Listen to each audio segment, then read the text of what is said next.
L'atome est un objet infiniment petit qu'il est difficile de se représenter.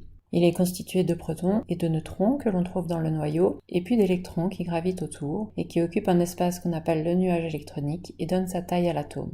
Comme il est difficile de se représenter ce qu'est un atome à sa taille réelle, qui est de l'ordre de grandeur du picomètre, eh bien nous avons décidé de faire une représentation, c'est-à-dire d'agrandir l'échelle pour pouvoir mieux se le représenter et représenter les proportions, se rendre compte si ce dessin est correct, si les protons ont bien la taille proportionnelle aux électrons qui sont sur ce dessin et au nuage électronique. Pour cela, nous avons choisi de représenter l'atome le plus simple qui est l'atome d'hydrogène. En effet, l'atome d'hydrogène n'a dans son noyau qu'un seul proton, et son nuage électronique n'est constitué que d'un électron.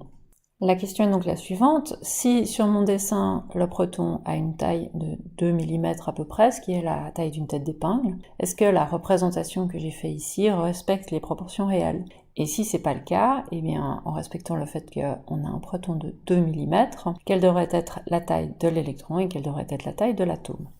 Nous avons pu trouver qu'un proton mesure 0,83 femtomètres, tandis que l'atome d'hydrogène a une taille de 25 picomètres. Si on remplace les préfixes, 0,83 femtomètres, c'est 0,83 fois 10 puissance moins 15 mètres. Femto représente l'ordre de grandeur 10 puissance moins 15. La taille de l'atome d'hydrogène est-elle de 25 picomètres? Un picomètre, c'est 10 puissance moins 12 mètres. Donc on remplace par nos 25 fois 10 puissance moins 12 mètres. Ceci, c'est nos tailles réelles. Dans le modèle, nous avons décidé de représenter notre proton comme ayant une taille de 2 mm, soit 2 fois 10-3 mètres. La question est donc, si je souhaite représenter, en respectant les proportions, mon atome d'hydrogène avec ce proton de 2 mm, quelle taille doit faire mon atome d'hydrogène? Nous avons en fait ici ce qu'on appelle une règle de 3 ou une règle de proportionnalité.